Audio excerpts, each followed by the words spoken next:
সুন্দরী হেসেলে আপনাদের সকলকে স্বাগত। আজ আবারও একটি নতুন রেসিপি নিয়ে চলে এলাম। আমি আজ বানাবো মাছের মাথা দিয়ে বাঁধাকপির একটি রেসিপি। সবার প্রথমে আমি এখানে 2 পিস কাতলা মাছের মাথা ধুয়ে পরিষ্কার করে নিয়েছি। এরপর এর মধ্যে দিয়ে দিচ্ছি 1 চা চামচ পরিমাণ লবণ, আর দিচ্ছি 1 চা চামচ পরিমাণ হলুদের গুঁড়ো। এরপর দিচ্ছি কাঁচা সর্ষের তেল ওপর থেকে একটুকুনি ছড়িয়ে। দেওয়া হয়ে গেলে দুটো মাছের মাথাকে আমি নুন, হলুদ আর তেলের সাথে ভালোভাবে মিশিয়ে নিচ্ছি। খুব ভালোভাবে মিশিয়ে নিয়ে এবার আমি এটাকে ভেজে নেব। ভাজার জন্য সবার প্রথমে আমি একটা কড়াই নিয়েছি, আর তাতে দিয়ে দিচ্ছি পরিমাণ মতো সর্ষের তেল। তেলটা ভালো মতো গরম হয়ে আসলে আমি দুটো মাছের মাথাকে তেলের মধ্যে দিয়ে দিয়েছি। এবার মাছের মাথাগুলোকে তেলের মধ্যে নাড়াচাড়া করে খুব ভালো মতো ভেজে নেব।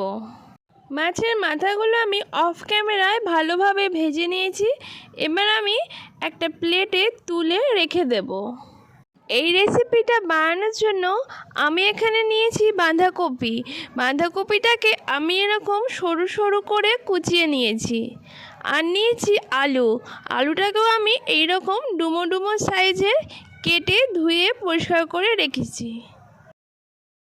এরপর আমি আলাদা একটি কড়াইতে কিছুটা পরিমাণে জল নিয়েছি, আর জলটা ভালো মতো গরম হয়ে আসলে আমি কুচি করে রাখা বাঁধাকপিগুলোকে জলের মধ্যে সবকটা দিয়ে দিচ্ছি। সব বাঁধাকপি কুচিগুলোকে দেওয়া হয়ে গেলে কড়ার মধ্যে একটা ঢাকনা আমি চাপা দিয়ে রেখে দেব। আমার বাঁধাকপিটা ভাপানো কমপ্লিট হয়ে গেছে। এবার আমি একটা ঝুড়িতে বাঁধাকপিটাকে জল ঝরিয়ে আমি নিয়ে নিচ্ছি। এই বাঁধাকপিটা কিন্তু আপনারা অবশ্যই রান্না করার আগে ভাপিয়ে নেবেন, এতে করে টেস্টটা কিন্তু খুব ভালো আসবে। এরপর ওই মাছের মাথাগুলো ভাজার তেলেই আমি আলুগুলোকে দিয়ে দিচ্ছি। আলুগুলোকে আমি ভালোভাবে তেলের মধ্যে নাড়াচাড়া করে ভেজে নেব।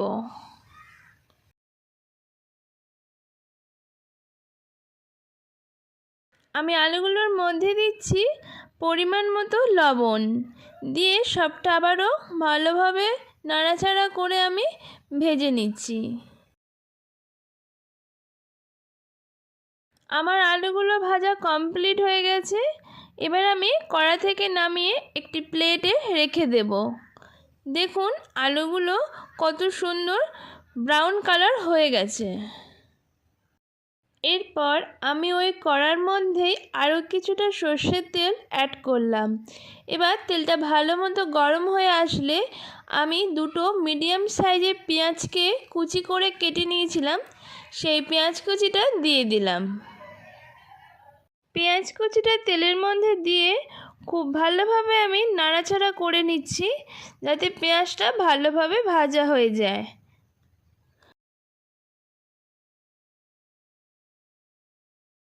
এরপর আমি এর মধ্যে দিয়ে দিলাম 1 চা চামচ লবণ।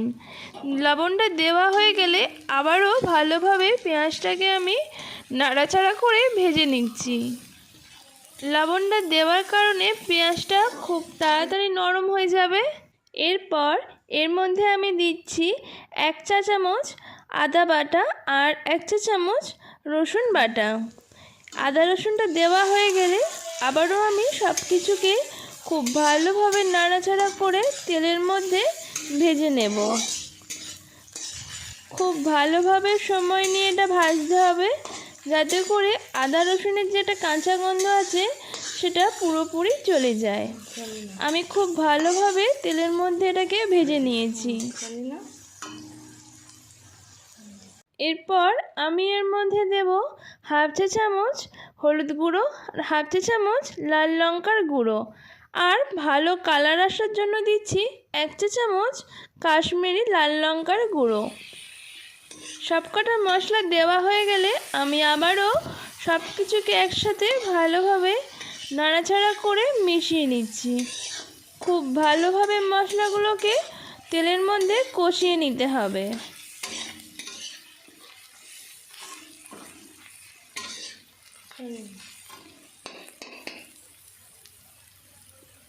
এরপর আমি এর মধ্যে দিয়ে দিলাম টমেটো কুচি। আমি এখানে 2টো টমেটো কুচি করে নিয়েছিলাম, আর দিলাম 1 চামচ কাঁচা লঙ্কা কুচি। ঝালটা আপনারা আপনাদের পরিমাণ মতো দেবেন। এরপর সবকটাকে আবারও দেওয়া হয়ে গেলে ভালোভাবে আমি নাড়াচাড়া করে মিশিয়ে নিচ্ছি।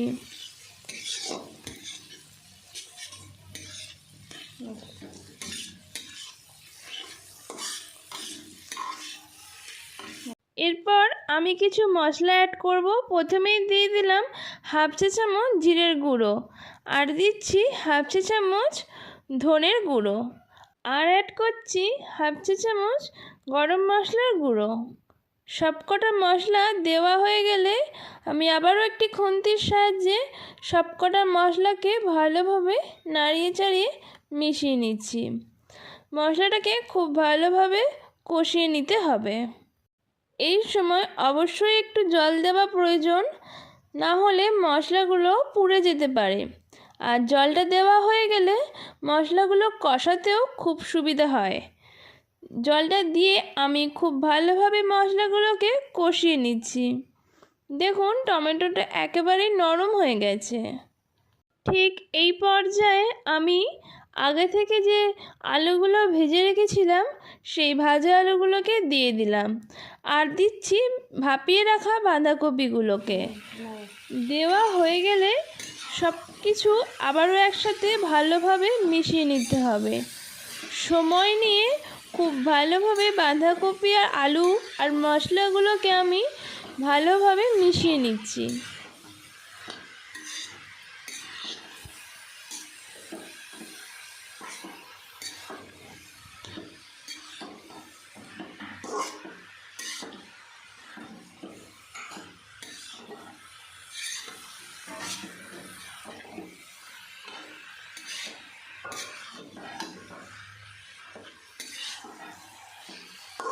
ভালোভাবে আমার সব কিছুকে মেশানো কমপ্লিট হয়ে গেছে।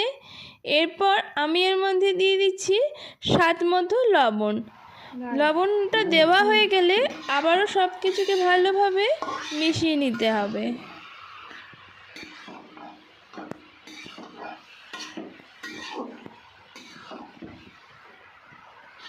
এরপর আমি এর মধ্যে দিয়ে দিচ্ছি আগে থেকে যে মাছের মাথাগুলো ভেজে রেখেছিলাম সেই মাছের মাথা দুটো। এরপর মাছের মাথাগুলোকে একটু খুন্তি দিয়ে 2 টুকরো করে আমি ভেঙে নিচ্ছি। মাছের মাথাগুলোর সাথে বাঁধাকপিটাকে খুব ভালোভাবে আবারও আমি মিশিয়ে নিচ্ছি। খুব ভালোভাবে কিন্তু আপনাদেরকে এই সময় মিশিয়ে নিতে হবে। এরপর আমি এর মধ্যে জল অ্যাড করব। আমি এখানে 2 কাপের মতো জল দিয়েছি, আপনারা আপনাদের পরিমাণ মতো জলটা দেবেন। জলটা দেওয়া হয়ে গেলে আমি আবার একটু নাড়াচাড়া করে নিচ্ছি। এরপর আমি এটাকে ঢাকা দিয়ে কিছুক্ষণের জন্য ফুটতে দেব।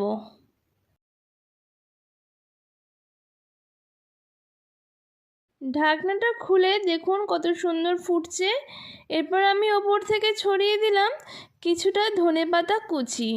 এই ধনেপাতাটা আপনারা চাইলে নাও দিতে পারেন।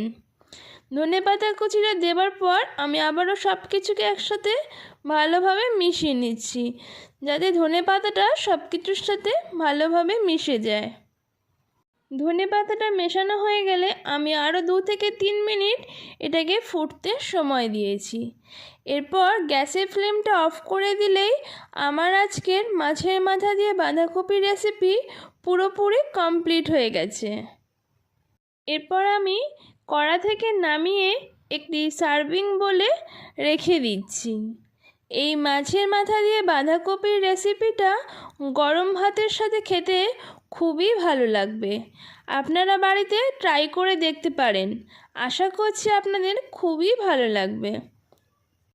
আমার আজকের রেসিপি আপনাদের কাছে কেমন লাগলো সেটা অবশ্যই কমেন্টে জানাবেন। যদি ভালো লেগে থাকে তাহলে একটা লাইক করে দেবেন আর শেয়ার করবেন। এই রকম নিত্য নতুন রান্না দেখতে আমার চ্যানেলটাকে সাবস্ক্রাইব করে আমার পাশে থাকবেন। আজকের মতোই ধন্যবাদ। দেখা হচ্ছে পরবর্তী ভিডিওতে।